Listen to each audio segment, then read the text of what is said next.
நரம்பு சுத்தி இருக்கு, இல்ல நரம்பு வீங்கி இருக்குன்ற மாதிரி சொல்லுவாங்க. முன்னாடிலாம் 55 வயசுக்கு மேல இருக்கிறவங்களுக்கு தான் அதிகமா வெரிகோஸ் வெயின் வந்துட்டு இருந்துச்சு.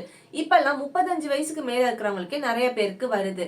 ஏன்னா இப்போ அதிகமா நம்ம கால்களுக்கு கொடுக்குற மூவ்மெண்ட் எல்லாமே குறைஞ்சிருச்சு. நிறைய நம்ம உட்கார்ந்தே ஒர்க் பண்றோம், நிறைய நின்னுட்டே ஒர்க் பண்றோம்.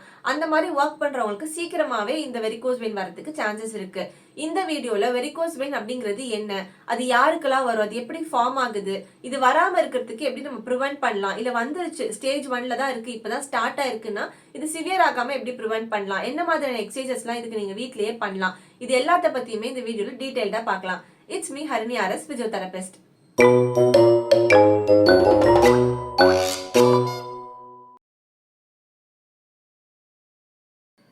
இப்போ வெரிகோஸ் வெயின் அப்படிங்கிறது என்னன்னு பார்க்கலாம். நம்ம கால்கள்ல இருந்து கெட்ட ரத்தம் நம்ம ஹார்ட்டுக்கு போகணும். இது மேல கிராவிட்டிக்கு அகைன்ஸ்டா போகணும்.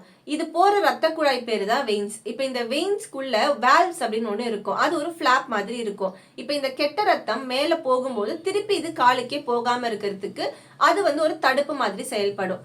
இப்போ இந்த கிராவிட்டிக்கு அகைன்ஸ்டா ரத்த ஓட்டம் மேல போகணும்னு சொல்றோம். அப்ப அது எப்படி போகும், அதுக்கு ஒரு எக்ஸ்ட்ரா பிரஷர் தேவை. நார்மலாவே ஒரு அமௌண்ட் ஆஃப் பிளட் போகும். பட் அது இன்னும் நல்லா ஃப்ளோ இருக்கிறதுக்கு தேவைப்படுற எக்ஸ்ட்ரா பிரஷர் தான் நமக்கு காஃப் மசில்ல இருந்து கிடைக்குது. இது நம்ம நார்மலா நடக்கும்போது நம்ம ஆங்கிளுக்கு மூவ்மெண்ட் கொடுக்கும் போதெல்லாம் கிடைக்கும். நம்ம காஃப் மசில் எந்த அளவுக்கு கான்ட்ராக்ட் ஆகி ரிலாக்ஸ் ஆகுதோ அது உள்ள இருக்கிற வெயின்ஸுக்கு ஒரு பிரஷர் கொடுக்கும். ஸோ அந்த பிரஷர்ல பிளட் ஃப்ளோ இன்னும் நல்லா இருக்கும். ஆனா நம்ம ஒரே இடத்துல உட்காந்துருக்கோம், ஒரே இடத்துல நிக்கிறோம், நம்ம ஆங்கிளுக்கு தேவையான மூவ்மெண்ட்டே நம்ம கொடுக்கல அப்படின்னா பிளட் ஸ்டாக்னன்ட் ஆக ஆரம்பிச்சிடும், ஒரே இடத்துல தேங்கி நிற்கும். ஸோ கால்களே தேங்கி நிற்கும் போது தான் வெயின்ஸ் எல்லாம் வீக்கம் அடையுது. அதை தான் நம்ம வெரிகோஸ் வெயின் அப்படின்னு சொல்றோம். இப்போ இந்த வீக்கம் அடைஞ்சு ஒரே இடத்துல தேங்கி நிற்கும் போது உள்ள இருக்கிற வால்வ்ஸ் என்ன பண்ணும்னா அது ஓரளவுக்கு தான் தாங்கி பிடிக்க முடியும். எவ்வளவுதான் அது கெட்ட ரத்தத்தை கீழே போகாம தாங்கி பிடிக்க முடியும். அது கொஞ்ச நாள் அது ட்ரை பண்ணும். ஒரு கட்டத்துக்கு மேல அதுவும் செயலிழந்து போயிடும். அடுத்து வெரிகோஸ் வெயின்ஸ் யாருக்கெல்லாம் வரும்னு பார்க்கலாம். ஒரு நாள் ஃபுல்லா நான் அதிகமா நின்றுட்டு தான் இருக்கேன், அதிகமா உட்கார்ந்துட்டு தான் இருக்கேன்னா அவங்களுக்கு வரதுக்கு சான்சஸ் இருக்கு. ஸோ நின்றுட்டு டீச்சரா ஒர்க் பண்றவங்க, லெக்சரரா ஒர்க் பண்றவங்களுக்கு, ஆர் இந்த ஷாப்ல எல்லாம் நின்றுட்டு பில்லிங் போடுறவங்களுக்கு, நின்றுட்டு சேல்ஸ் பண்றவங்களுக்கு, இல்ல உட்கார்ந்து சாஃப்ட்வேர்ல ஒர்க் பண்றவங்களுக்கு, இவங்க எல்லாருக்குமே வரதுக்கு சான்சஸ் இருக்கு. ரெண்டாவது ஜெனட்டிக்ஸ். ஸோ ஃபேமிலி ஹிஸ்டரியிலேயே உங்களுக்கு வேல்ஸ் எல்லாமே வீக்கனா இருக்கு அப்படின்னா அவங்களுக்கும் வரதுக்கு சான்சஸ் இருக்கு. அடுத்து லேக் ஆஃப் பிசிக்கல் ஆக்டிவிட்டி. உங்களுக்கு தேவையான அளவு காலுக்கு நீங்க மூவ்மெண்ட் கொடுக்கல, தேவையான அளவு உங்க காஃப் மசிலுக்கு நீங்க அசைவு கொடுக்கல அப்படின்னா அவங்களுக்குமே பம்ப் ஆக்டிவேஷன் கம்மியா இருக்கும், அவங்களுக்கும் வரதுக்கு சான்சஸ் இருக்கு. அடுத்து ஏஜிங். நேச்சுரலாவே வயசு ஆக ஆக உங்களுக்கு வேல்ஸ் எல்லாம் வீக்கன் அப் ஆக ஆரம்பிக்கும். ஸோ அவங்களுக்குமே வரதுக்கு சான்சஸ் இருக்கு. பிரெக்னன்சிலையும் பிரெக்னெண்டா இருக்கிறவங்களுக்கு ப்ரெஷர் அதிகமா இருக்கும் போது ஹார்மோனல் சேஞ்சஸ்னாலையுமே உங்களுக்கு வேல்ஸ் எல்லாம் வீக்கன் அப் ஆகி வெரிகோஸ் வெயின் வரதுக்கு சான்சஸ் இருக்கு. அடுத்து ஒபிசிட்டி. உங்களுக்கு பாடி வெயிட் ரொம்ப அப்நார்மலா அதிகமா இருக்கு அப்படின்னும் போது அவங்களுக்குமே வெரிகோஸ் வெயின் வரதுக்கு சான்சஸ் இருக்கு. அடுத்து ஸ்டேஜஸ் ஆஃப் வெரிகோஸ் வெயின்ஸ் என்னன்னு பார்க்கலாம். இனிஷியலா உங்களுக்கு வெரிகோஸ் வெயின் ஆரம்பிக்கும் போது எப்படி இருக்கும்னு பார்க்கலாம். ஸோ ஸ்டேஜ் 0 அப்படிங்கிறது என்னன்னா காலில் பார்க்க எதுவுமே தெரியாது, பார்க்க கால் நார்மலா இருக்கும். ஆனால் உங்களுக்கு காலில் ஒரு வலி மட்டும் இருக்கும், உங்கள் காஃப் மசில்லாம் ஒரு வலி இருக்கும், ஒரு ஹெவினஸ் இருக்கும். ஸ்டேஜ் 1 அப்படிங்கிறது ஸ்பைடர் வெயின்ஸ் அப்படின்னு சொல்லுவாங்க. ஸோ ஒரு ரெட் கலர்ல ப்ளூயிஷ் கிரீன் கலர்லலாம் ஏதோ கிறுக்கி விட்ட மாதிரி இருக்கும். ஸோ இதுதான் ஸ்பைடர் வெயின்ஸ் அப்படின்னு சொல்லுவாங்க. வெரிகோஸ் வெயினுக்கு முன்னாடி ஸ்டேஜ் மாதிரி. ஸோ இப்போ ஸ்டேஜ் 2 அப்படிங்கிறது தான் ஆக்சுவல் வெரிகோஸ் வெயின்ஸ். ஸோ இந்த ஸ்டேஜில் தான் உங்களுக்கு பார்க்கறதுக்கு இந்த நரம்பு வீங்கி இருக்கிறது, பல்ஜாகி இருக்கிறது, ட்விஸ்டடாக இருக்கிறது இதெல்லாம் நமக்கு தெரியுது. ஸ்டேஜ் 3 அப்படிங்கிறது எடிமா. ஸோ இதில் நமக்கு கால் ஃபுல்லாக வீங்க ஆரம்பிச்சிடும், கால் வீங்கிடும், பாதம் வீங்கிடும், ஃபுல்லாக ஒரு வீக்கம் இருக்கும். அடுத்து ஸ்டேஜ் 4. ஸ்டேஜ் 4ல் ஸ்கின் சேஞ்சஸ் எல்லாம் இருக்கும். ஸ்கின் மேலே பார்த்தா ஒரு ரெட்டிஷ் கலரில், ப்ரௌன் கலரில் இந்த மாதிரி இருக்கும். Stage 5 healed ulcer. ஸோ இதுக்கு அடுத்து ஒரு ஸ்கார் ஃபார்ம் ஆன மாதிரி இருக்கும், ஒரு தடயம் ஃபார்ம் ஆன மாதிரி இருக்கும்.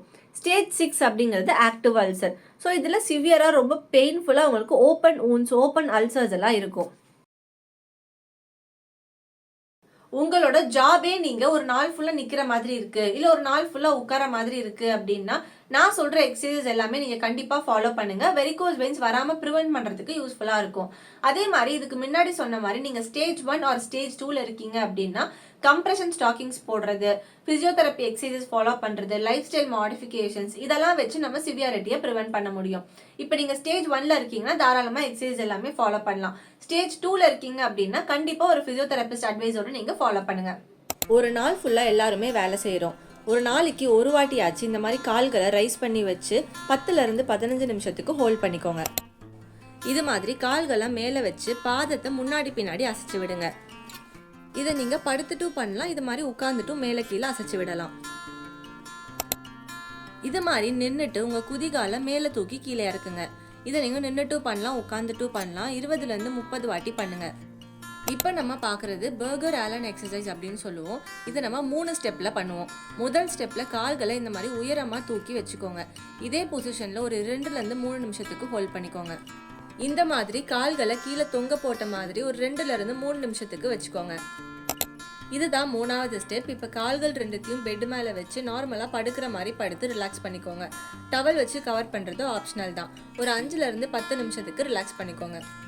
ஒரு நாள் ஃபுல்லாக நின்றுட்டே ஒர்க் பண்ணுறீங்க, இல்லை ஒரு நாள் ஃபுல்லாக உட்காந்துட்டே ஒர்க் பண்ணுறீங்க, ஒரு நாளைக்கு தேவையான அளவு நீங்கள் நடக்கலை அப்படின்னா கண்டிப்பாக ஒரு நாளைக்கு 10லேருந்து 15 நிமிஷமாவது நீங்கள் ஒரு வாக்கிங் போகணும். இப்போ நீங்கள் ஸ்டேஜ் 3 ஆர் அபவ் இருக்கீங்க அப்படின்னா கண்டிப்பாக மெடிக்கல் அட்டென்ஷன் தேவை. இந்த வீடியோ உங்களுக்கு வெரிகோஸ் வெயின்ஸ் பற்றி தெரிஞ்சுக்கிறதுக்கு யூஸ்ஃபுல்லாக இருந்திருக்கும்னு நம்புறேன். It's me Harini RS physiotherapist. அடுத்த வீடியோவில் பார்க்கலாம்.